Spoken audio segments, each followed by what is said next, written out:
પ્રવા કરુણા કરી શરિતા વહાવી સુદાતણી પ્રભુ વીરતે સંજીવની શોષાતી દેખી સરિતને કરુણા વિના હૃદયે કરી મુનિકુંદ સંજીવ નિશમય પ્રાભત તણે ભાજન ભરી કુંદ કુંદ રચ્યું શાસ્ત્ર સાથિયા અમૃતે પુર્યા ગ્રંથાધિરાજતા રામા ભાવો બ્રહ્માંડ ન ભર્યા અહો વાણી તારી પ્રસમ રસભા વે નિતરતી મુમુક્ષુને પાતી અમૃત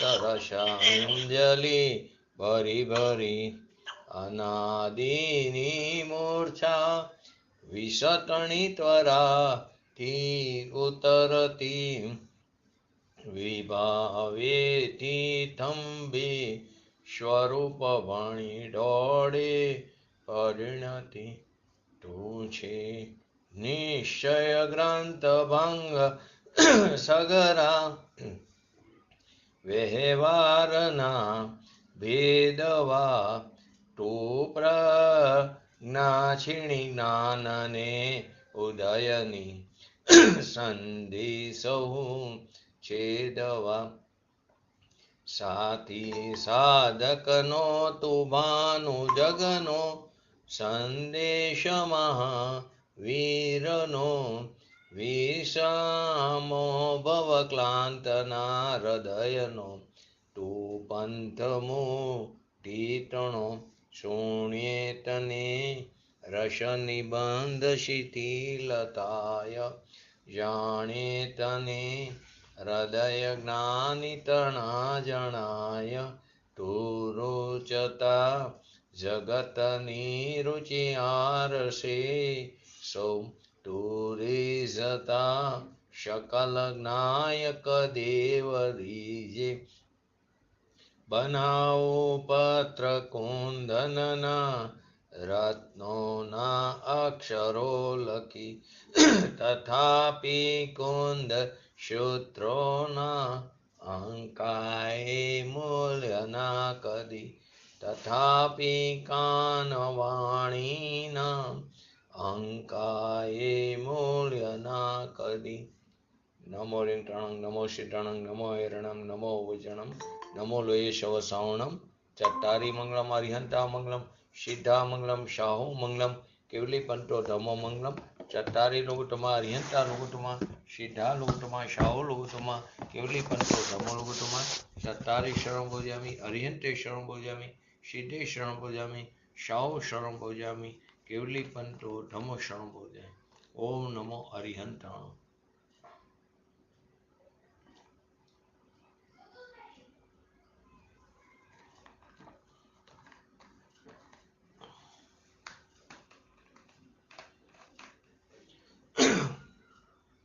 સમયસા ગ્રંથાધિરાજ કર્તા કર્મ અધિકારમાં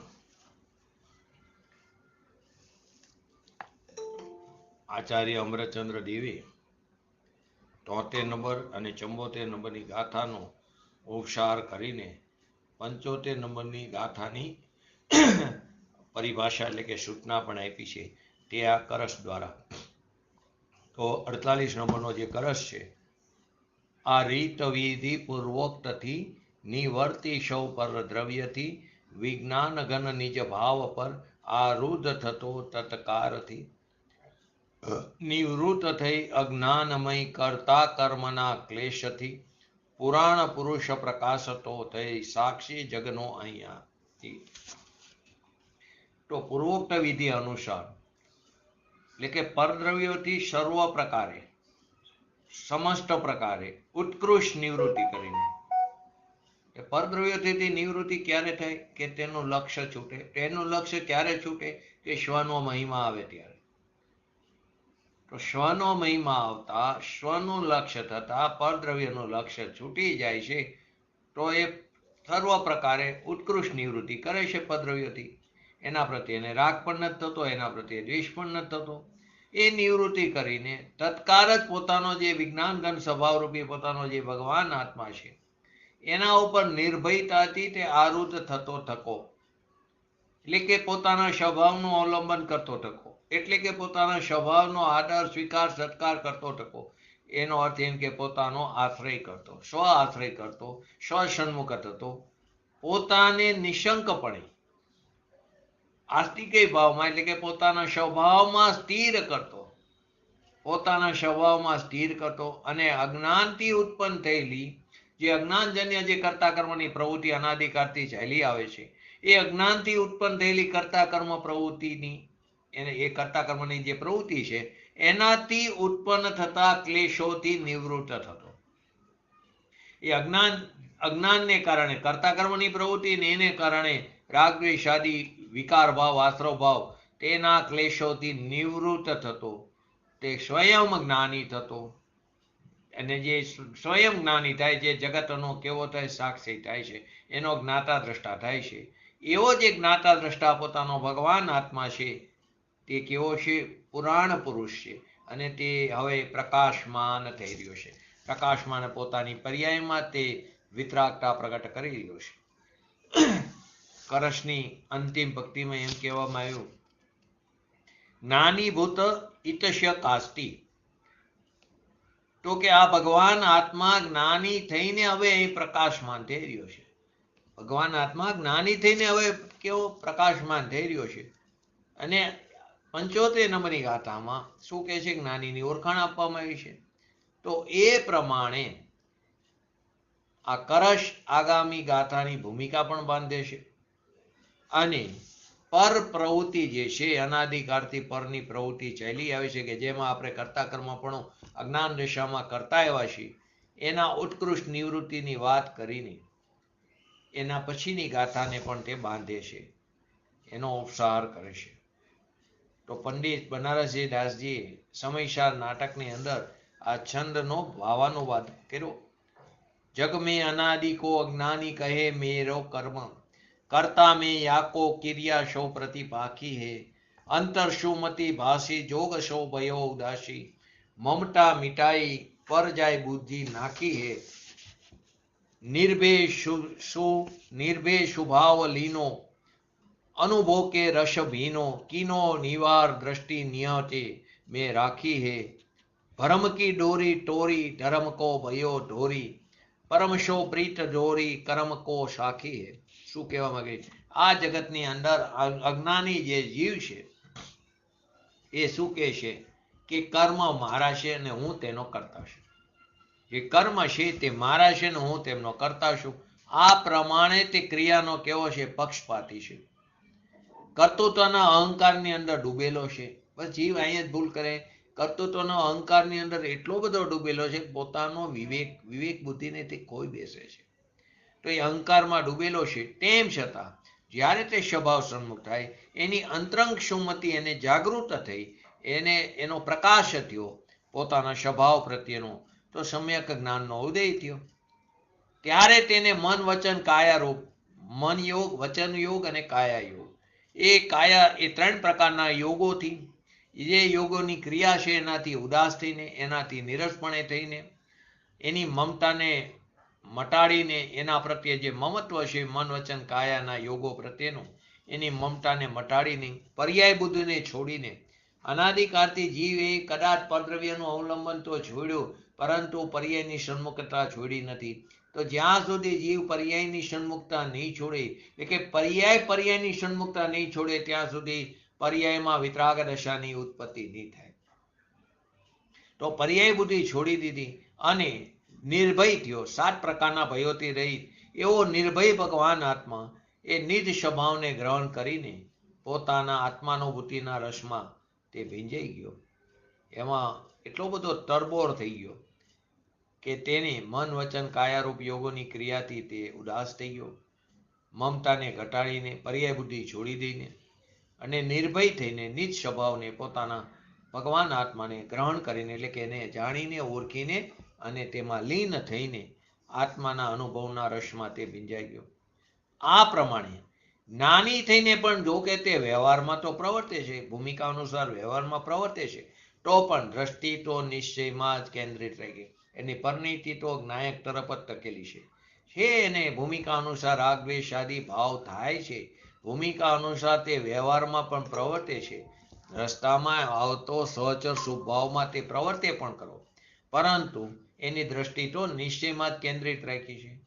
ભ્રમની જે દોરી છે એને તોડી નાખી છે. અનાદિકાળથી વિભ્રમમાં ફસાયેલા છે એ દોરીને તોડી નાખી છે. ધર્મનો ધારક બની ગયો છે, ધર્મનો ધારક બની ગયો છે. પરમ પદાર્થ જે પોતાનો નિજ ભગવાન આત્મા છે એની સાથે એને પ્રીતિ જોડી દીધી છે, એનો એને મહિમા થઈ ગયો છે, અને કર્મનો તે જ્ઞાતા દ્રષ્ટા બની ગયો છે, એનો કરતા થતા તે રહેતો નથી. તો આ પ્રકારે 48 નંબરના શ્લોકમાં જે બતાવ્યું છે તો એનું અંદર પૂજ્ય આ સંક્ષિપ્તમાં લીધું. તો પૂજ્ય ગુરુદેવશ્રીના પ્રવચનનો થોડો અંશ લઈ લઈ, પછી આપણે 75 નંબરની ગાથા ઉપર જઈએ. તો શું કહે છે પ્રાકૃતિક ભાષામાં? તો કે ઈતોએ વિરચસ્ય સમપ્રતિ પરદ્રવ્યા નિવૃત્તિ પર સ્વવિજ્ઞાન ઘન સ્વભાવ ભયાદાસ્તિ ધ્રુવાન પરમ અજ્ઞાનોતિકર્તુ કર્મ ક્લાંત ક્લેશાની નિવૃત્તિ સ્વયં જ્ઞાનીભૂત ઈષ્યકાસ્તિ જગત સાક્ષી પુરાણ પુમાન. તો શું કે પરમાર્થ વચનિકામાં આવ્યું, શું આવ્યું કે જેટલું પરાવલંબી જ્ઞાન છે, જેટલું પરાવલંબી જ્ઞાન છે, એમાં જીનેન્દ્ર ભગવાનની દિવ્ય ધ્વનિ એના લક્ષ્ય ઉત્પન્ન થયેલું જ્ઞાન એ પણ પરાવલંબી જ્ઞાન કીધું. થયું છે જ્ઞાન પોતાનું પોતાને કારણે, પરંતુ પરના લક્ષ્ય થયું માટે તેને પરાવલંબી જ્ઞાન કીધું, અને એનાથી આત્માની પ્રાપ્તિ નહીં થાય. તો જેટલું પરાવલંબી જ્ઞાન છે તેને સમ્યક દ્રષ્ટિ મોક્ષ માર્ગ માનતો નથી. એટલે કે જેટલું પરાવલંબી જ્ઞાન છે તે પર સત્તાને અવલંબીને મોક્ષ માર્ગને પરમાર્થે તે માનતો નથી.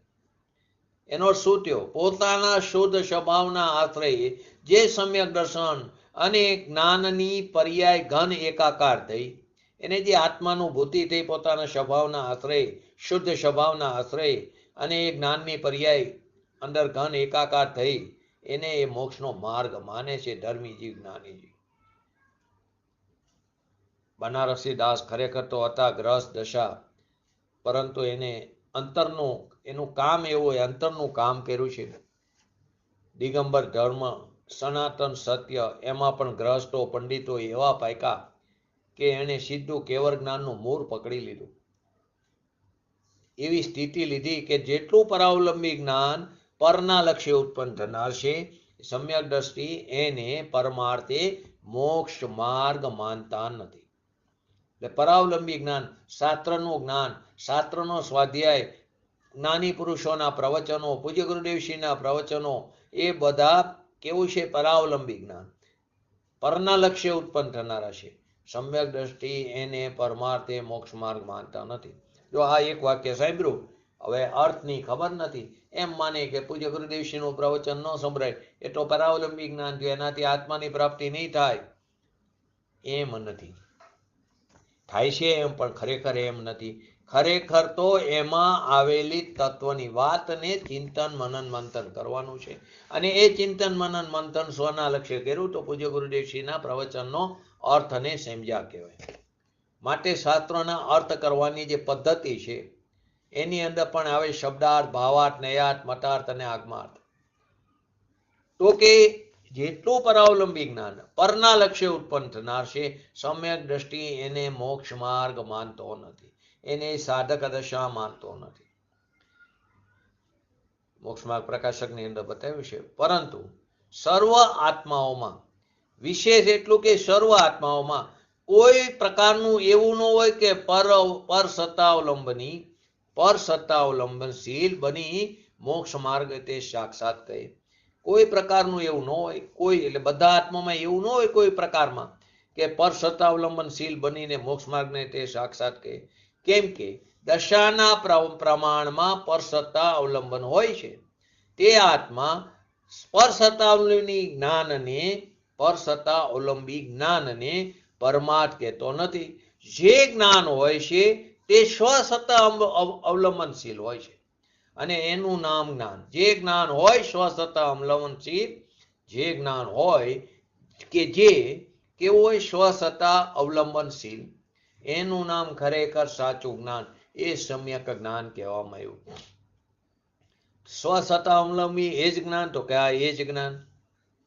પરમાર્થ વચનિકામાં બનારસી દાસે કીધું, ભલે ગ્રસ્ત દશામાં હતા, ચારિત્રની સ્થિરતા વિશેષ નહોતી, પણ વસ્તુ સ્થિતિ આ પ્રકારે છે એનું ભાન એમને બરાબર હતું. કેમ ન થઈ શકે? ગ્રસ્ત દશામાં વસ્તુ સ્થિતિનું ભાન 100% થઈ શકે. એના માટે ઉત્કૃષ્ટ ઉદાહરણ બનારસી દાસજીનું હતું. એ તો ત્યાં સુધી કહે છે કે ભગવાન તું સાંભળતો કરો, ભગવાન આત્મા પોતાનું જે જ્ઞાન ઘન સ્વરૂપ છે, વિજ્ઞાન ઘન સ્વરૂપ, એમાં એકાકાર થઈને જે જ્ઞાન સ્વસત્તા અવલંબી પ્રગટું એને મોક્ષ માર્ગ કહે છે. પોતાને ટૂંકમાં પોતાના સ્વના લક્ષ્ય થયેલું જે જ્ઞાન છે એ જ્ઞાન જ મોક્ષ માર્ગ કહે છે. દર્શન, જ્ઞાન, ચારિત્ર, દર્શન ચારિત્ર મોક્ષ માર્ગ છે જ, પરંતુ અહીંયા જે સ્વ અવલંબી જ્ઞાન પ્રગટું એ મોક્ષનો માર્ગ. જેટલો એમાં પર અવલંબી સંયોગક્ષમ હોય, એની અંદર જેટલો પર અવલંબી સંયોગક્ષમ હોય તેને સમ્યક દ્રષ્ટિ જીવ મોક્ષ માર્ગ માનતો નથી. પરમાર્થ વચનિકામાં લખ્યું છે એની અંદર બનારસી દાસજીએ સ્વજાતિ જે ચૈતન્ય છે એની દ્રષ્ટિ અને સમ્યક જ્ઞાન સ્વજાતિનું, સ્વજાતિ ચૈતન્ય જે છે એની દ્રષ્ટિ એટલે કે સમ્યક દ્રષ્ટિ અને સમ્યક જ્ઞાન સ્વજાતિનું. પરનો પરાવલંબી જે સંયોગક્ષમ છે એ કંઈ ખરેખર નિજરા નથી. ગમે એટલું પરનું જ્ઞાન હોય, પરના લક્ષ્ય થયેલું જ્ઞાન હોય, ગમે એટલું 11 અંગ અને 9 પૂર્વનું જ્ઞાન હોય, એ બધું પરાવલંબી જ્ઞાન છે, પરના લક્ષ્ય ઉત્પન્ન થયેલું જ્ઞાન છે. ગમે એટલો શાસ્ત્રો સ્વાધ્યાય હોય, ગમે એટલી ગાથાઓ મોઢે હોય, એ બધું પરનો પરાવલંબી ક્ષયોક્ષમ, એ કાંઈ નિજરા નથી. તકલીફ પડે લોકોને. પરલક્ષી વાંચે સ્વાધ્યાય કરે શાસ્ત્રની એટલે નિજરા થાય, તો કે ન થાય. પૂજ્ય ગુરુદેવશ્રીની ભાષામાં કહે તો દૂરમય ન થાય નિજરા. પરલક્ષી વાંચે સ્વાધ્યાય સ્વલક્ષ્ય ન કરે, પરલક્ષ્ય કરે, શાસ્ત્રો સ્વાધ્યાય કરે, એનાથી નિજરા ન થાય. એ તો સ્વલક્ષ્ય કરવું જોઈએ. ખરેખર તો એક ગાથાને પણ બરાબર પકડી સ્વના લક્ષ્ય તો પણ કામ થઈ જાય. તો કામ નથી થતું એનો અર્થ શું? કે આપણે ખરેખર સ્વના લક્ષ્ય શાસ્ત્રો સ્વાધ્યાય કર્યો જ નથી. મોક્ષમાર્ગ પ્રકાશકમાં તો નાખ્યું છે કે સ્વસત્તા અવલંબનશીલ હોય તેનું નામ જ્ઞાન. બસ એનું નામ જ્ઞાન. પછી જ્ઞાનને સહકારી નિમિત્ત અનેક પ્રકારના હોય, પણ એ વસ્તુ મોક્ષનો માર્ગ નથી. ભગવાન આત્મા પોતાનો જે શુદ્ધ સ્વભાવ, એમાં પરલક્ષી શ્રદ્ધા, પરલક્ષી જ્ઞાન અને પરલક્ષી કસાયની મંદતા, 3 વસ્તુ લીધી. પોતાનો ભગવાન આત્મા જે શુદ્ધ સ્વભાવ, ત્રિકારી જે શુદ્ધ સ્વભાવ છે, એમાં પરલક્ષી શ્રદ્ધા, પરલક્ષી જ્ઞાન અને પરલક્ષી કસાયની મંદતા, એ 3 બંધના કારણ છે. 3 બંધના કારણ છે. તો કે પરલક્ષી ચારિત્ર કેમ ન લીધું? પરલક્ષી શ્રદ્ધા લીધી, પરલક્ષી જ્ઞાન લીધું, તો પરલક્ષી ચારિત્ર કેમ ન લીધું? ચારિત્ર ખરેખર ક્યાંથી આવે? પરલક્ષી. પરલક્ષમાં તો રાગની મંદતા છે, કશાયની મંદતા છે, શુભાવને મેઇન કરીને, મુખ્ય કરીને. પરલક્ષમાં તો રાગની મંદતા છે, તો પરલક્ષી તો કસાય છે. તો ભગવાન જે ત્રિકારી પોતાનો ભગવાન આત્મા છે, ચિદાનંદ સ્વરૂપી, તે કેવો છે? અકશાય વિતરાગ સ્વરૂપ છે. એના આશ્રયે દ્રષ્ટિ થઈ, એના આશ્રયે જે જ્ઞાન થયું એને જ્ઞાન કહેવામાં આવે છે. તો અહીં શું કીધું? એ રીતે પૂર્વોક્ત નિધાનથી, પૂર્વકથિત વિધાનથી, એટલે કે પોતાનો જે ભગવાન આત્મા છે એમાં એકાગ્ર થઈને વિકારની નિવૃત્તિ કરે છે. સ્વભાવમાં એકત્વ કર્યું તો વિભાવથી વિરક્ત. આપણે કહીએ છીએ ને, સ્વભાવમાં રક્તપણું, વિભાવથી વિરક્તપણું, વિભાવમાં રક્તપણું તો સ્વભાવથી વિરક્તપણું. તો કે જેટલો પોતાના સ્વભાવમાં એકાગ્ર થાય તો વિકારની નિવૃત્તિ થાય છે. એટલા પ્રમાણમાં પૂર્વકથિત વિધાનથી એટલે કે પદ્રવ્યથી ઉત્કૃષ્ટ એટલે કે સર્વ પ્રકારે સમસ્ત પ્રકારે નિવૃત્તિ કરીને એટલે પોતાનો જે ચૈતન્ય ભગવાન આત્મા જે શાશ્વત સ્વરૂપ છે એમાં લીન થઈને એમાં એકાગ્ર થઈને પરદ્રવ્યથી નિવૃત્તિ કરીને રાગ દ્વેષ આદિ જે વિકલ્પ છે એ બધા કેવા છે? પરદ્રવ્ય છે. રાગ દ્વેષ આદિ વિકલ્પ છે એ બધા પરદ્રવ્ય છે.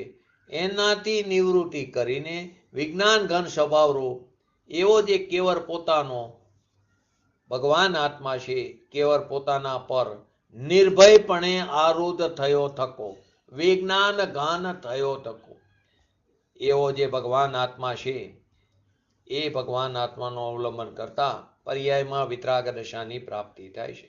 એટલે કે નિડરપણે સ્વભાવનું અવલંબન કરીને એકાગ્ર થાય એ પોતાનો આશ્રય કરતો થકો, એનું અવલંબન કરતો થકો, પોતાના નિશંકપણે આસ્તિકય ભાવથી સ્થિર થતો થકો, અજ્ઞાનથી ઉત્પન્ન થયેલી કરતા કર્મની પ્રવૃત્તિના અભ્યાસથી જે અનાદિકાળથી ઘેરાયેલો હતો એનાથી નિવૃત્તિ કરતો થકો. એટલે કે પોતાના જ્ઞાન સ્વભાવમાં જેટલા અંશે એકાગ્ર થાય છે એટલા પ્રમાણમાં આશ્રવથી નિવૃત્ત થાય. જેટલા અંશે તે કરતા કર્મની પ્રવૃત્તિથી નિવૃત્તિ, જેટલા અંશે એ સ્વભાવમાં સ્થિર એટલા અંશે આશ્રવોથી નિવૃત્તિ, જેટલા અંશે આશ્રવોથી નિવૃત્તિ એટલા અંશે સ્વભાવમાં પ્રવૃત્તિ, એટલા અંશે સ્વભાવમાં સ્થિરપણે.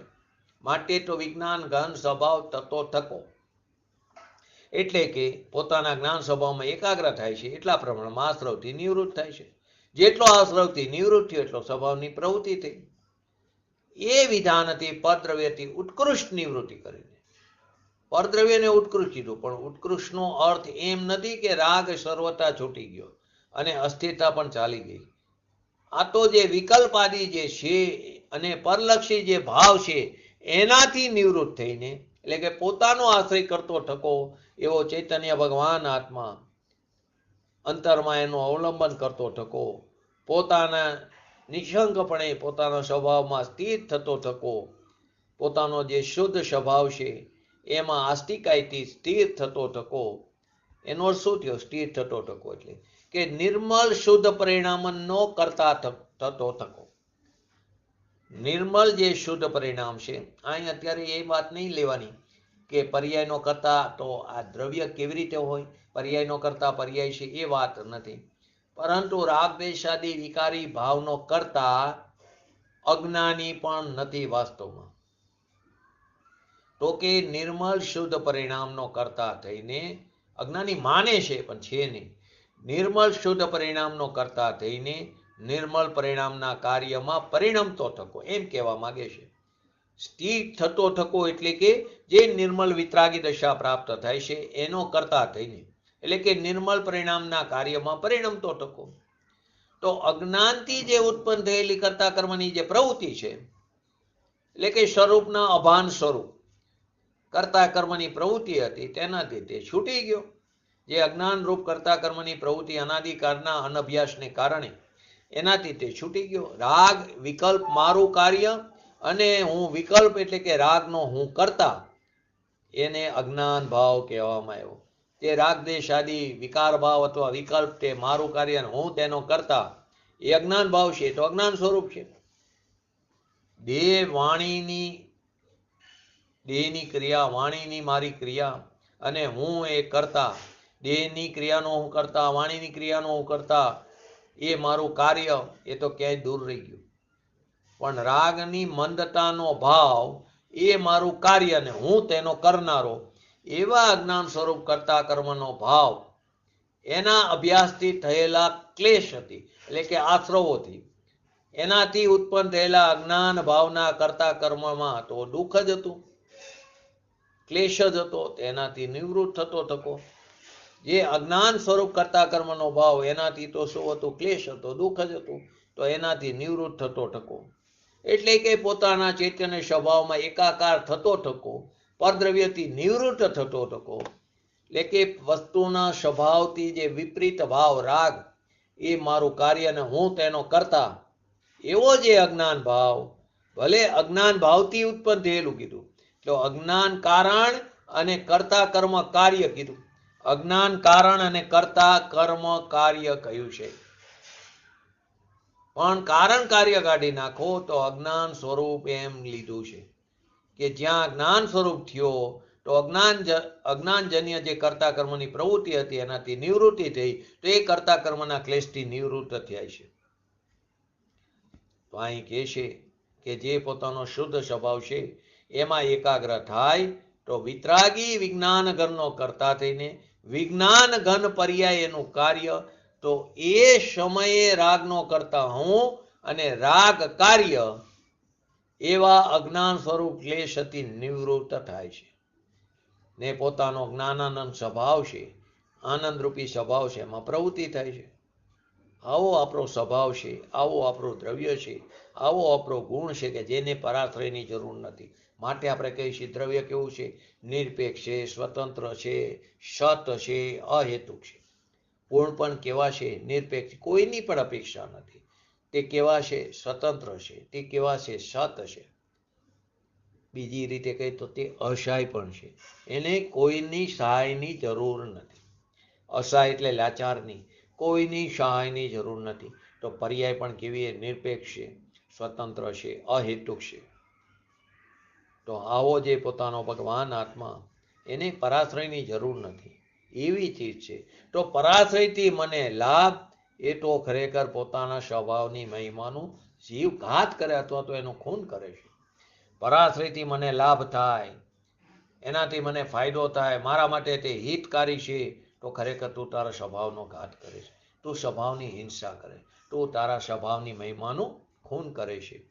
આવો જે ભગવાન આત્મા છે, એ ભગવાન આત્મા એની પ્રીતિ કરીને એની સાથે એકત્વ કર્યું તો એ કર્મનો જ્ઞાતા દ્રષ્ટા બની ગયો છે. કરતા હરતા રહેતો નથી. આ શ્લોકની અંદર એમ કહેવા માગે છે આચાર્ય ભગવાન. હવે 75 નંબરની ગાથા કર્તા કર્મ અધિકારની, તો કે 74 નંબરની ગાથામાં પછી મુકાયેલો જે 48 નંબરનો કરશ છે, એમાં શું કહેવામાં આવ્યું કે આત્મા જ્ઞાની થઈને પ્રકાશમાન થઈ ગયો. તેથી પ્રશ્ન ઉત્પન્ન થાય, નવો સ્વાભાવિક રીતે થાય, કેવી રીતે જાણી શકીએ કે આત્મા જ્ઞાની થઈ ગયો?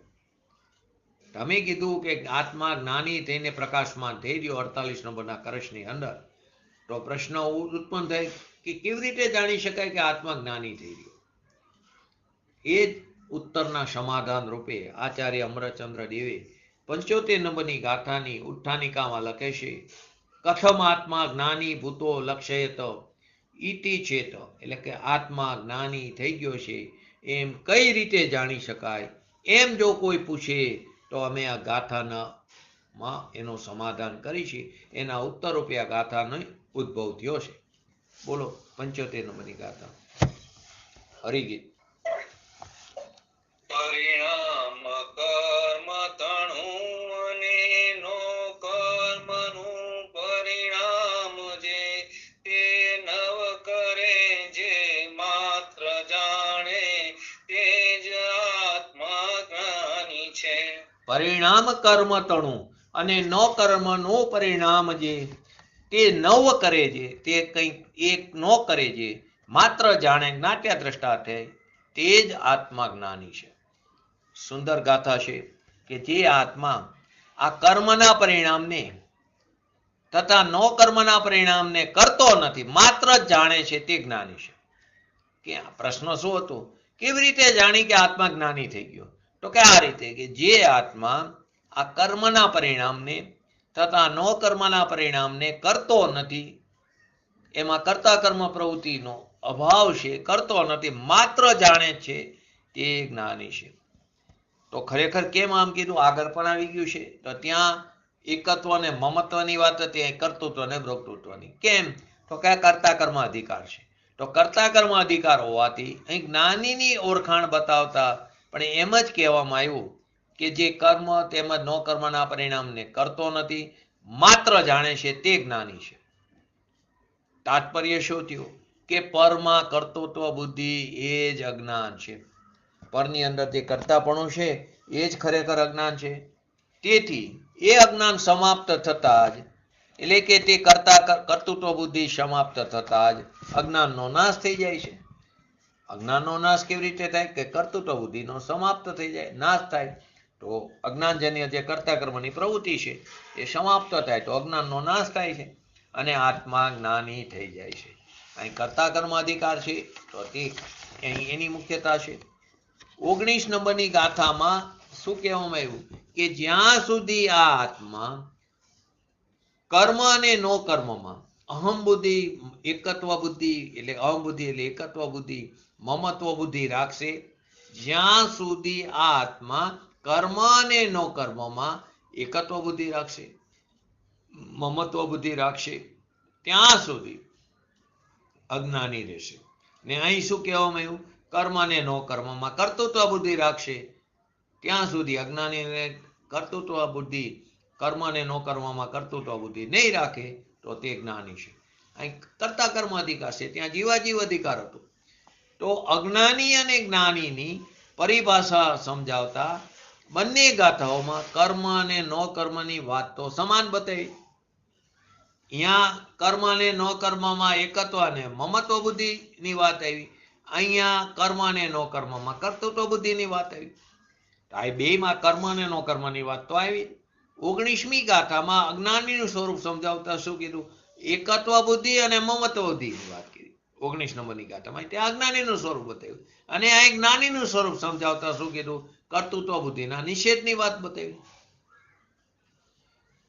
આ અંતર શેને કારણે છે? અધિકારના વિભાજનને કારણે આવ્યું છે. બે અધિકાર અલગ અલગ છે. આમ કર્મ અને નો કર્મમાં, કર્મ અને નો કર્મની અંદર એકત્વ, મમત્વ, કર્તૃત્વ અને ભોક્તૃત્વ એ રાખનાર અજ્ઞાની છે. બંને ગાથાઓ લો તો કે બંને ગાથાની અંદર ખરેખર જુઓ તો કર્મ અને નો કર્મમાં એકત્વ, મમત્વ, કર્તૃત્વ અને ભોક્તૃત્વ એ રાખનાર અજ્ઞાની છે. તથા તેમનામાં એકત્વ, મમત્વ, કર્તૃત્વ અને ભોક્તૃત્વ ન રાખનાર, માત્ર તેમને જાણનાર એ જ જ્ઞાની છે. અહીં પ્રશ્ન થયો ને, જ્ઞાની છે કેવી રીતે જાણે? કઈ રીતે જાણે? તો કે જે જીવ એમાં એકત્વ, મમત્વ, કર્તૃત્વ અને ભોક્તૃત્વ નથી કરતો, માત્ર તેને જાણે છે, એમને જાણનાર જ જ્ઞાની છે. કર્મની અંદર દ્રવ્ય કર્મ અને ભાવ કર્મ બંને આવી જાય. કેમ આપણને પ્રશ્ન થાય, ભાવ કર્મની વાત ન હોય, બંને આવી જાય, દ્રવ્ય કર્મ અને ભાવ કર્મ અને નો કર્મ તો આપ્યું જ છે. તો કર્મમાં દ્રવ્ય કર્મ અને ભાવ કર્મ આવી જાય છે. નો કર્મની અંદર શરીર આદિ સંયોગી પદાર્થ આવી ગયા. તો દ્રવ્ય કર્મનો ઉદય તે ભાવ કર્મ અને નો કર્મ રૂપે પ્રતિફલિત થાય. દ્રવ્ય કર્મ ઉદયમાં આવ્યો, પોતાની સ્થિતિ પૂરી થતા અનુભાગ આવ્યો, એ અનુભાગ આવ્યો તેમાં રાગદ્વેષ આદિ થયા, એટલે ભાવ કર્મને સાથે અનુકૂળ અથવા પ્રતિકૂળ સંયોગી પદાર્થોની પ્રાપ્તિ થઈ તો નો કર્મ થયું. તો દ્રવ્ય કર્મનો જે ઉદય છે તે ભાવ કર્મ અને નો કર્મ રૂપે પ્રતિફલિત થાય. આત્મામાં ઉત્પન્ન થતા મોહ, રાગ, દ્વેષ આદિના ભાવોમાં દ્રવ્ય કર્મનો ઉદય નિમિત્ત રૂપે થાય. આપણને રાગ દ્વેષ આદિ થાય છે, મોહ, રાગ, દ્વેષ આદિ, એમાં નિમિત્ત કોણ છે? દ્રવ્ય કર્મનો ઉદય. તો આ મોહ, રાગ, દ્વેષ આદિ ઉત્પન્ન થયા એ પાછું નિમિત્ત બને છે કોનામાં? નવા દ્રવ્ય કર્મના બંધમાં. તો દ્રવ્ય કર્મ નિમિત્ત બને ભાવ કર્મનું, ભાવ કર્મ નિમિત્ત બને દ્રવ્ય કર્મનું. અહીં અત્યારે એમ વાત છે કે દ્રવ્ય કર્મનો ઉદય તે ભાવ કર્મ અને નો કર્મમાં પ્રતિફલિત થાય કે આત્મામાં ઉત્પન્ન થતા રાગ દ્વેષ આદિ જે ભાવો છે, વિકારી ભાવો છે, એ ભાવોમાં દ્રવ્ય કર્મનો ઉદય નિમિત્ત થાય છે. અને શરીર આદિ બાહ્ય પદાર્થોના સંયોગોમાં, શરીર આદિ બાહ્ય પદાર્થોના સંયોગોમાં પણ દ્રવ્ય કર્મનો ઉદય નિમિત્ત થાય. જેવો દ્રવ્ય કર્મનો ઉદય પૂર્વે કરેલા પરિણામોને આધીન વાસ્તવમાં, અને તે પૂર્વે કરેલા પરિણામોને આધીને પૂતગલ રૂપી દ્રવ્ય કર્મના પરમાણુ આત્માના પ્રદેશો સાથે પોતાની યોગ્યતાથી, તત્સમયની વર્તમાન પર્યની યોગ્યતાથી, પોતાના ષષ્ઠકારકોને કારણે આત્માના પ્રદેશો સાથે બંધાયેલા, તે અત્યારે જેવી તીવ્રતાથી તે વખતે અંદર જોડાણા, તે પ્રકારે એનો જે સ્થિતિ અને અનુભાગ બંધ પડ્યો, તે અત્યારે ફરી ઉદયમાં આવતા એમાં જીવને રાગ દ્વેષ આદિ થાય અને અનુકૂળ પ્રતિકૂળ સંયોગો મળે છે. એમાં પાછું ઠીકપણું ને અઠીકપણું કર્યું, એમાં પાછો રાગ દ્વેષ આદિ કર્યો તો ફરી નવા દ્રવ્ય કર્મનો બંધ પડે. તો કે દ્રવ્ય કર્મ જે શરીર આદિ બાહ્ય પદાર્થો છે એના સંયોગમાં પણ ખરેખર તો દ્રવ્ય કર્મનો ઉદય નિમિત્ત થાય છે. આ પ્રમાણે દ્રવ્ય કર્મના ઉદયના અનુસાર થનારા મોહ રાગ દ્વેષ આદિ રૂપી ભાવ કર્મ તથા પુણ્ય પાપ ઉદય અનુસાર મળતા અનુકૂળ અને પ્રતિકૂળ સંયોગોમાં, અનુકૂળ અને પ્રતિકૂળ શરીર આદિમાં, તેમજ સ્ત્રી પુત્ર આદિ, મકાન આદિ, દેશ નગર આદિ આદિ સંયોગ રૂપ બધા નો કર્મોમાં એકત્વ, મમત્વ, કર્તૃત્વ અને ભોક્તૃત્વ એ જ ખરેખર અજ્ઞાન છે. શું કીધું? દ્રવ્ય કર્મના ઉદય અનુસાર થનારા મોહ રાગ દ્વેષ આદિ વિકારી ભાવો, જેને ભાવ કર્મ કીધું, એ ભાવ કર્મમાં તથા પુણ્ય પાપના ઉદય અનુસાર મળતા અનુકૂળ અને પ્રતિકૂળ સંયોગો, એની અંદર શરીર આદિ, બાહ્ય પદાર્થ આવી ગયા, સ્ત્રી, કુટુંબ, પરિવાર આદિ આવી ગયું. એ બધા સંયોગ રૂપ બધા જે નો કર્મ છે એની અંદર એકત્વ, મમત્વ, કર્તૃત્વ અને ભોક્તૃત્વ એ જ અજ્ઞાન છે, એ જ મિથ્યાત્વ, એ જ સંસાર માર્ગ છે. અને એમનામાં એકત્વ, મમત્વ, કર્તૃત્વ, ભોક્તૃત્વનો અભાવ, સહજ જ્ઞાતા દ્રષ્ટા ભાવ જ એ જ જ્ઞાન છે, તે જ સમ્યક્ત્વ, તે મુક્તિ માર્ગ છે.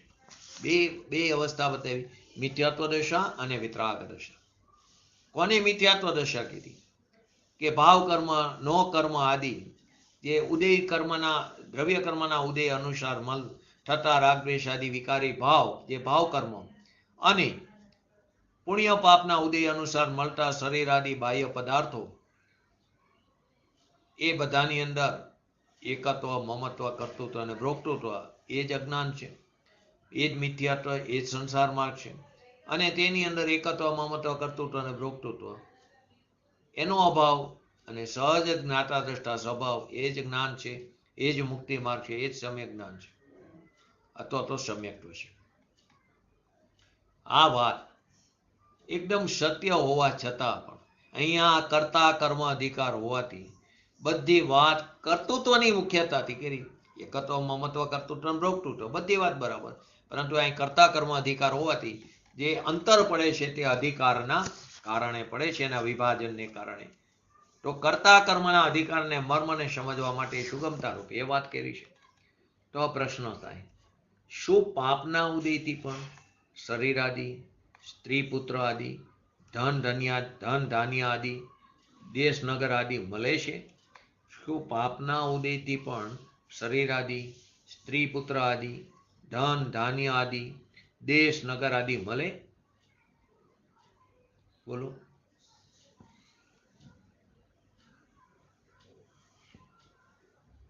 ફળ તો મળે જ ને. ફળ તો મળે બે રીતે. કેમ ન મળે? હા, આપણે એ પહેલા જ કીધું, કાં ઠીકપણું મળે, કાં ઠીકપણું મળે, કાં અનુકૂળ મળે, કાં પ્રતિકૂળ મળે. તો કેમ ન મળે?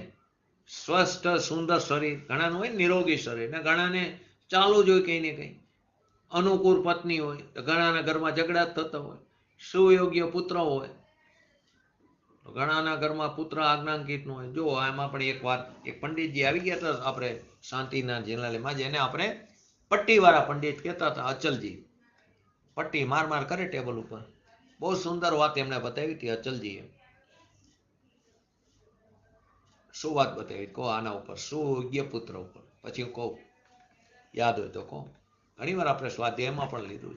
દરેક પંડિતમાં કોઈ એવી બહુ જ એક સરસ વાત આવી જતી હોય કે જે કાયમ માટે યાદ રાખવી જોઈએ. કોઈ દિવસ જો પુત્ર સુયોગ્ય કે કોઈ દિવસ પુત્ર સુપાત્ર કે કુપાત્ર હોતો જ નથી. પુત્ર પુત્ર જ હોય છે. પુત્ર સુપાત્ર બને અથવા તો કુપાત્ર બને. માટે કેમ કે છોકરા બે જ હોય, કાં સુપાત્ર કાં કુપાત્ર. તો સુપાત્ર હશે, બને છે. પુત્ર જ્યારે જન્મ લે ત્યારે ખબર છે કે આ સુપાત્ર કુપાત્ર, ત્યારે તો બધાના ઘરે મીઠાઈ ખવડાવી. એ બને છે પછી સુપાત્ર કે કુપાત્ર. જો સુપાત્ર હશે તો તું શું કામ એના માટે ભેગું કરે છે? એ તો એના બાવ ભરે બધું ભેગું કરી લેશે, તું કામ એની ચિંતા કરે છે. અને કુપાત્ર હશે તો તે ગમે એટલું ભેગું કર્યું હશે તો એક સમયની અંદરથી વેડફી નાખશે. તો તું તારી પર્યાયને શું કામ વેડફીશ? તું એના પ્રત્યે શું કામ એકત્વ મમત્વ કરે છે? માટે જેવી રીતે પર્યાય પણ ક્યારે અશુદ્ધ હોતી નથી. પર્યાય ઉત્પન્ન થાય ત્યારે પરનું લક્ષ કરતી ઉત્પન્ન થાય તો એમાં પરમહમપણું સ્થાપિત થવાને લીધે રાગદ્વેષાદિ ભાવ ઉત્પન્ન થાય છે. તો પુત્ર પણ કેવો સુયોગ્ય મળે, આજ્ઞાકારી સેવક પણ મળે, એટલે દાસ દાસી મળે, બધી રીતે અનુકૂળ ઘર મળે, ગામ મળે, નગર મળે, દેશ મળે, તો એ પુણ્યોદયથી પ્રાપ્ત થાય, પુણ્યના ફળ સ્વરૂપે. અને એની સામે અસ્વસ્થ અસુંદર શરીર હોય, કદરૂપું શરીર હોય, પ્રતિકૂળ પત્ની હોય, અયોગ્ય પુત્ર હોય, અવિશ્વાસુ નોકર હોય, પ્રતિકૂળ ઘર હોય, ગામ હોય, દેશ હોય, નગર હોય, એ બધું પાપના ઉદયથી પ્રાપ્ત થાય છે. તો આ બધા શેમાં આવી ગયા?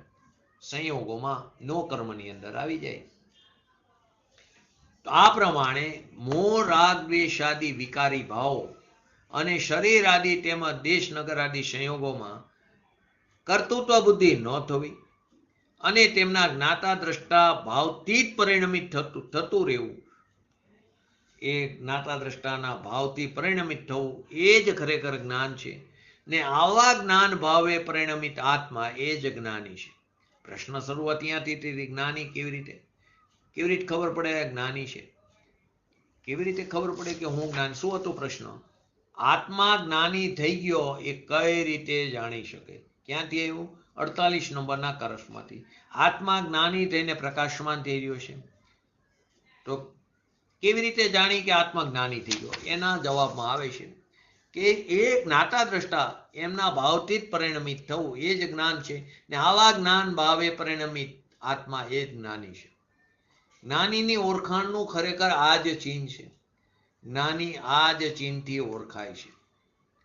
આ ગાથાના ભાવને આચાર્ય અમૃતચંદ્ર દેવે આત્મખ્યાતિમાં નીચે પ્રમાણે, એટલે કે એ પ્રમાણે સ્પષ્ટ કર્યું કે નિશ્ચયથી મોહ રાગ દ્વેષ આદિ સુખ દુઃખ આદિ રૂપે અંતરંગમાં ઉત્પન્ન થતા જે કર્મના પરિણામ છે, નિશ્ચયથી રાગ દ્વેષ મોહ આદિ વિકારી ભાવ સુખ દુઃખ આદિ રૂપે અંતરંગમાં ઉત્પન્ન થતા જે કર્મના પરિણામ છે, સ્પર્શ રસ ગંધ વર્ણ શબ્દ બંધ સંસ્થાન, 6 પ્રકારના સંસ્થાન આદિ, સ્થૂળતા સૂક્ષ્મતા આદિ રૂપે બહાર ઉત્પન્ન થતા જે નો કર્મના પરિણામ છે, તે બધા પૂતગલના પરિણામ છે. બંનેને પૂતગલના પરિણામ કીધા. કોને? ભાવ કર્મને અને નો કર્મને. નિશ્ચયથી મોહ રાગ દ્વેષ સુખ દુઃખ આદિ રૂપે અંતરંગમાં ઉત્પન્ન થતા એ પણ કર્મના, જે કર્મના પરિણામ છે, સ્પર્શ રસ ગંધ વર્ણ શબ્દ બંધ સંસ્થાન આદિ, સ્થૂળતા સૂક્ષ્મતા આદિ રૂપે બહાર ઉત્પન્ન થતા, એ બહાર છે, એ બહાર ઉત્પન્ન થતા જે નો કર્મના પરિણામ છે, એ બધા પૂતગલના પરિણામ છે. પરમાર્થે જો આપણે એક્ઝામ્પલથી જોઈ, જેમ ઘડાને, ઘડો હોય, ઘટ હોય, એ ઘડાને અને માટીને વ્યાપ્ય વ્યાપક ભાવનો સદભાવ હોવાથી કર્તા કર્મપણું છે. પરમાર્થે જેમ ઘડો છે, એ ઘડાને અને માટીને વ્યાપ્ય વ્યાપકપણાનો સદભાવ હોવાથી કર્તા કર્મપણું છે. એક આ સિદ્ધાંત યાદ રાખો, જ્યાં વ્યાપ્ય વ્યાપકપણું છે ત્યાં જ કર્તા કર્મ છે, કર્તા કાર્ય, ત્યાં જ કર્તા કર્મ. કર્તા કર્મ નિયમથી અભેદ હોય તેવી જ રીતે વ્યાપ્ય અને વ્યાપકપણું પણ એક જગ્યાએ હોય. તો કે ઘડો તો એ માટી જ છે ને, તો ઘડાને અને માટીને વ્યાપ્ય વ્યાપકપણાનો સદભાવ હોવાથી કર્તા કર્મપણું છે. તેમ પૂતગલ પરિણામને અને પૂતગલને જ વ્યાપ્ય વ્યાપકપણાનો સદભાવ હોવાથી કર્તા કર્મપણું છે. પૂતગલ પરિણામ અને પૂતગલને જ કર્તા એટલે કે વ્યાપ્ય વ્યાપકપણાનો સદભાવ હોવાથી તેને કર્તા કર્મપણું છે. પૂતગલ દ્રવ્ય છે તે સ્વતંત્ર વ્યાપક છે, તેથી તે પૂતગલ પરિણામનું, પૂતગલ દ્રવ્ય સ્વતંત્ર વ્યાપક છે, એ વ્યાપે છે શેમાં? પરિણામમાં. તો કે તે પૂતગલ પરિણામનું કર્તા છે અને પૂતગલ પરિણામ તે વ્યાપકથી સ્વયં વ્યાપતું હોવાને લીધે, એ પોતે સ્વયં વ્યાપતું હોવાને કારણે તે તેનું કાર્ય છે, કર્મ છે. પૂતગલ દ્રવ્ય સ્વતંત્ર વ્યાપક છે, તેથી તે પૂતગલ પરિણામનો કર્તા છે, અને જે પૂતગલ પરિણામ છે તે વ્યાપકથી સ્વયં વ્યાપતું હોવાથી એને કારણે તેનું તે કર્મ છે. તેથી પૂતગલ દ્રવ્ય વડે કરતા થઈને કર્મપણે કરવામાં આવતા સમસ્ત કર્મ અને નો કર્મ પૂતગલ પરિણામનો કરતા પરમાર્થે આત્મા નથી. માટે શું કીધું? પૂતગલ દ્રવ્ય વડે કરતા થઈને કર્મપણે કરવામાં આવતા સમસ્ત પ્રકારના પૂતગલ પરિણામોનો, કેવા? તો કે કર્મ નો કર્મ રૂપે. કર્મની અંદર દ્રવ્ય કર્મ ને ભાવ કર્મ આવી ગયા. એ પૂતગલ પરિણામનો કરતા પરમાર્થે આત્મા નથી. કેમ? કારણ કે પૂતગલ પરિણામ અને આત્માને ઘટ અને કુંભારની જેમ, ઘટ અને માટીની વાત ન હોય, ઘટ અને કુંભારની જેમ વ્યાપ્ય વ્યાપક ભાવનો અભાવને કારણે કરતા કર્મપણાની અસિદ્ધિ છે. તો અહીં બે વસ્તુ આવી. ઘટ આવ્યું, ઘટની સાથે શું આવ્યું? માટી આવી. તો અહીંયા વ્યાપ્ય વ્યાપકપણાનો સદભાવ છે, તો માટે ત્યાં કરતા કર્મપણું છે. ઘડો પોતે જ માટી છે, સ્વયં માટી પોતાને કારણે વ્યાપે છે ને ક્યાં? તો કે ઘડામાં. એટલે કે માટી વ્યાપક છે અને ઘડો તે વ્યાપ્ય છે, ઘડામાં તે વ્યાપે છે. એવી જ રીતે આત્મા અને પૂતગલ પરિણામ તે ઘટ અને કુંભારની જેમ છે. કુંભાર ઘડામાં વ્યાપતો નથી, એ નિમિત્ત છે. તો ઘટ અને કુંભારની જેમ વ્યાપ્ય વ્યાપકપણાના અભાવને કારણે, એ ભાવના અભાવને કારણે કરતા કર્મપણાની અસિદ્ધિ છે. આપણે તો બોલીએ ઘડો કોણ બનાવે? કુંભાર ઘડો બનાવે, દરજી કપડા સીવે, સોની ઘરેણા બનાવે, કડીઓ મકાન બનાવે. આ બધા વ્યવહારના કથા છે. કુંભાર ઘડો બનાવતો નથી. કુંભાર જો ઘડો બનાવતો હોય તો માટી તો પડી હોય, કુંભારે બેઠો હોય, માટી પડી અને કુંભારે છે તો ઘડો બનવો જોઈએ, કુંભારે બનાવવો જોઈએ. તો નથી બનાવી શકતો. કેમ કે ત્યાં એરણ નથી, ચાક નથી, ઘણી બધી વસ્તુ નથી. તો કે કુંભારે છે, ઘડો પણ છે, એરણ પણ છે, ચાક પણ છે, કરણ રૂપે દોરી પણ છે, આધાર રૂપે જમીન પણ છે, તો પણ ઘડો બનતો નથી. તો કે કુંભારની ઈચ્છા જ નથી ઘડા બનાવવાની. કુંભારની ઈચ્છા પણ છે, કરણ છે, એરણ છે, ચાક છે, જમીનનો આધાર પણ છે, દોરી રૂપે કરણ પણ છે, છતાં ઘડો બનતો નથી. બનતા બનતા તૂટી જાય. તે સમયે માટીની પર્યાયની યોગ્યતા જ નથી ઘડા રૂપે પરિણમવાની. માટે જ્યારે જ્યારે માટીમાંથી ઘડા રૂપે માટી પરિણમિત થાય છે, ત્યારે તે સમયની વર્તમાન પર્યાયની યોગ્યતા છે. ત્યારે કુંભાર, એરણ, ચાક આ બધું નિમિત્ત રૂપે છે. તે બધું નિમિત્ત રૂપે છે. તો ઘટ એવી રીતે પૂતગલ પરિણામ અને આત્મા, એવી રીતે ઘટ અને કુંભારને એની જેમ એ વ્યાપ્ય વ્યાપકપણાનો અભાવ છે. એ વ્યાપ્ય વ્યાપક ભાવના અભાવને કારણે કરતા કર્મપણાની અસિદ્ધિ છે. એવી જ રીતે પરમાર્થે પૂતગલ પરિણામના જ્ઞાનને, હવે સાંભળજો, પૂતગલ પરિણામ નહીં, પૂતગલ પરિણામનું જ્ઞાન એટલે એને જાણનારું જ્ઞાન. આગળ શું આવ્યું? પૂતગલ પરિણામ અને પૂતગલ. પૂતગલ અને પૂતગલ પરિણામ એ બંને વચ્ચે વ્યાપ્ય વ્યાપકપણાનો સદભાવ હોવાથી પૂતગલ પરિણામનો કરતા પૂતગલ છે. એટલે પૂતગલ પરિણામ અને પૂતગલ વચ્ચે કરતા કર્મપણાનો સદભાવ કીધો. કેમ કે વ્યાપ્ય વ્યાપકપણું છે. જેવી રીતે માટી અને ઘડા વચ્ચે, અને જેવી રીતે આત્મા અને પૂતગલ પરિણામ વચ્ચે ઘટ અને કુંભારની જેમ વ્યાપ્ય વ્યાપકપણાનો અભાવ હોવાને કારણે કરતા કર્મપણાની અસિદ્ધિ છે. હવે શું કીધું? પરંતુ હવે કીધું પૂતગલ પરિણામના જ્ઞાનને. તો પૂતગલનું પરિણામને જાણનાર જ્ઞાન તો મારામાં થયું છે. એ જ્ઞાનને અને પૂતગલને,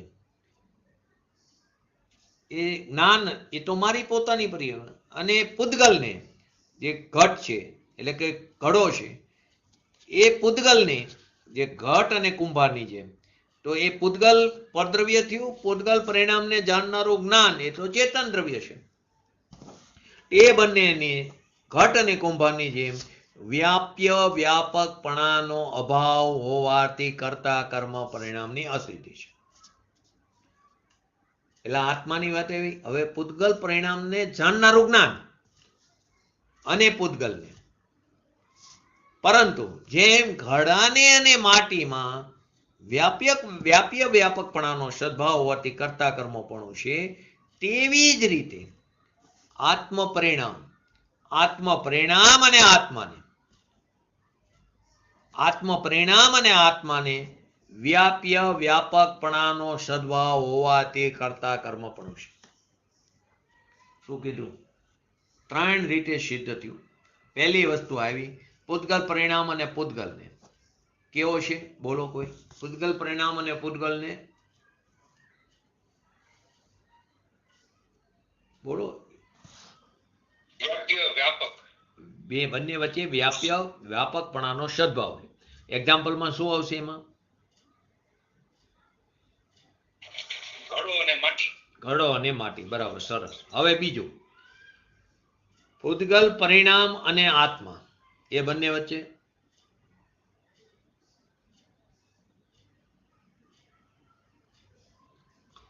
શું આવશે? બંને વચ્ચે બોલો. અમિતાબેન, છાયાબેન, રસીલાબેન, નિકુંજભાઈ, હર્ષાબેન.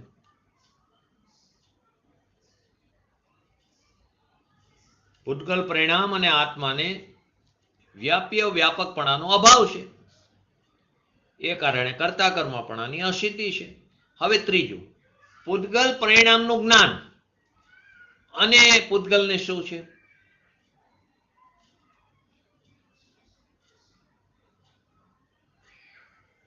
બોલો. પૂતગલ પરિણામનું જ્ઞાન,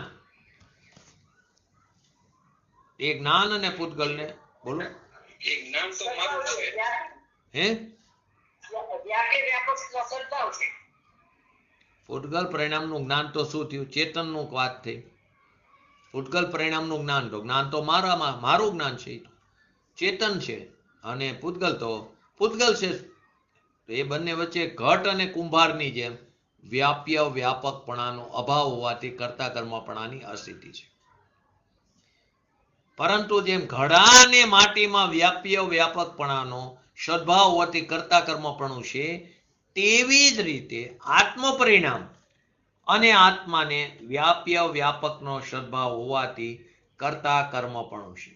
હવે પહેલો પ્રશ્ન એ થાય આત્મ પરિણામમાં શું લીધું? કે આત્મદ્રવ્ય કેવું? સ્વતંત્ર વ્યાપક હોવાથી આત્મ પરિણામનું અર્થાત પૂતગલ પરિણામના જ્ઞાનનું તે કરતા છે. આત્મદ્રવ્ય સ્વતંત્ર વ્યાપક છે. શેમાં વ્યાપે? તો કે પૂતગલ પરિણામના જ્ઞાનમાં. એટલે કે જાણનાર જ્ઞાન એમાં વ્યાપે છે, તેનું કરતા છે. અને પૂતગલ પરિણામનું જ્ઞાન તે વ્યાપકનું સ્વયં વ્યાપ્ય હોવાથી, ઓલામાં માટી એવી હતી સ્વયં વ્યાપ્ય, તો અહીં પૂતગલ પરિણામનું જ્ઞાન તે વ્યાપકનું. કોનું? વ્યાપકનું. તો કે આત્મદ્રવ્યનું. તેનું સ્વયં વ્યાપ્ય હોવાથી તે આત્માનું કર્મ એટલે કે કાર્ય છે. આત્મ પરિણામ તો કે પૂતગલ પરિણામનું જ્ઞાન એ આત્મ પરિણામ. તો એ પૂતગલ પરિણામનું જ્ઞાન તે વ્યાપકનું સ્વયં વ્યાપ્ય હોવાથી આત્માનું કર્મ છે, કાર્ય છે. આ પ્રમાણે આત્મા પૂતગલ પરિણામના જ્ઞાનનો કરતા, પૂતગલ પરિણામના જ્ઞાનનો કરતા હોવા છતાં પણ પૂતગલ પરિણામનો કરતા નથી. 3 કારમાં એનો કરતા નથી. પૂતગલ પરિણામથી અત્યંત ભિન્ન જ્ઞાન સ્વરૂપ થયો તકો તે જ્ઞાની છે.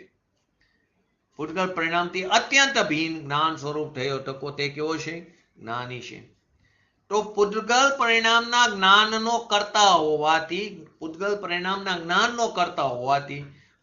પરિણામ તે જ્ઞાતાનું વ્યાપ્ય હો એમ પણ નથી. ફરીવાર આખી અલગ વાત.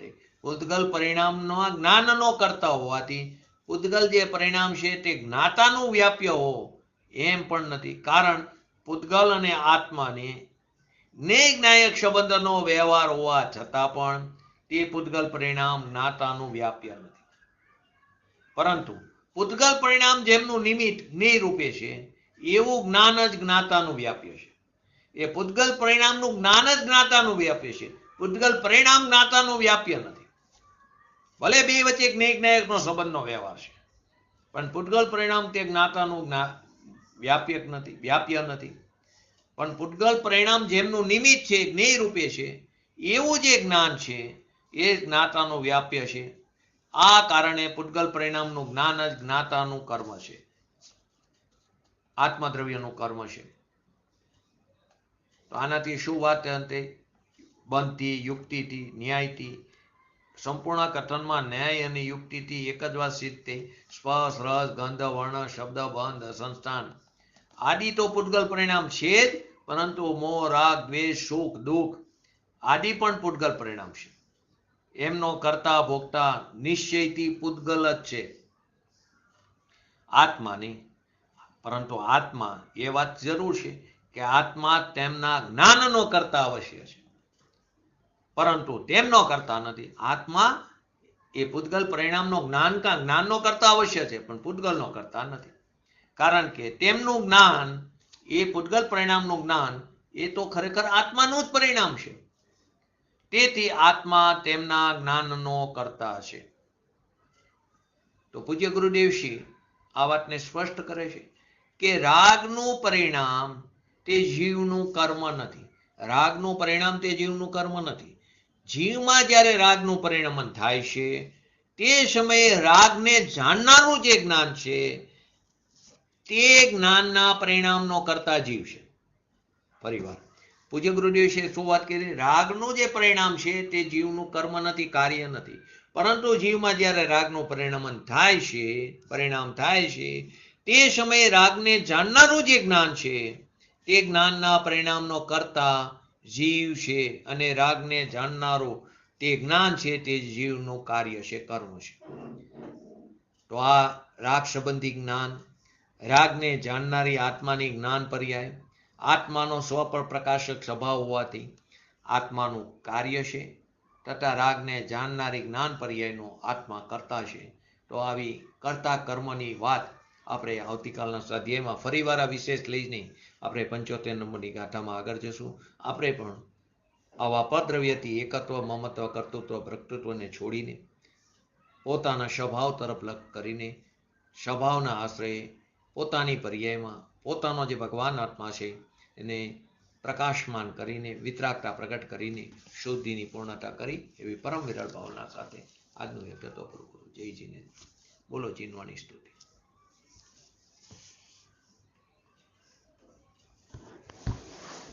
જીનવાણી સ્તુતિ બોલો. जिनादेश जाता जिनेन्द्र विख्याता विशुद्ध प्रभुदा नमो लोक माता दुराचार द्रूने हरा शंकरानी नमो देवी भागेश्वरी जैनवाणी नमो देवी भागेश्वरी नमो रेंगटाणं नमो सिद्धणं नमो ऐरणं नमो वजनं नमो लोय सहसवणं चट्टारी मंगलम अरिहंता मंगलम सिद्धा मंगलम शाहु मंगलम कवली पंतो धमो मंगलम चट्टारी लोकतमा अरिहंता लोकतमा सिद्धा लोकतमा शाहु लोकतमा कवली पंतो धमो लोकतमा चट्टारी शरण पूजामी अरिहंते शरण पूजामी सिद्धे शरण पूजामी शाहु शरण पूजामी कवली पंतो धमो शरण पूजामी. बोलिए श्री पंच परमेष्ठी भगवंतोनो जय हो. बोलिए श्री जीनवाणी मातनो जय हो. बोलिए श्री परम पूज्य परम उपकारी श्री सदगुरु देवनो जय हो.